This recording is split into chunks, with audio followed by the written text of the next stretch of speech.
আজকে ঘুম থেকে উঠেই দেখলাম ওয়েদারটা মেঘলা, তাই চলে গেলাম ছাদে। আর এত সুন্দর ওয়েদারের একটা ভিডিও না করে পারলাম না। তারপর চলে গেছিলাম বাজারে, সেখান থেকে চিকেন নিয়ে এলাম এবং সেটাকে ধুয়ে পরিষ্কার করে তাতে হলুদ, জিরে গুঁড়ো, লঙ্কার গুঁড়ো দিয়ে ম্যারিনেট করে রাখলাম। এরপর আমার রান্না শুরু হয়ে গেল কিছুক্ষণের মধ্যেই।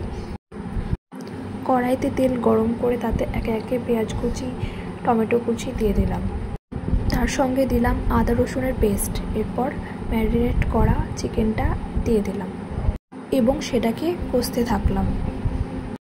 ততক্ষণ অবধি কষতে থাকলাম যতক্ষণ না মাংস থেকে তেল ছেড়ে দেয়।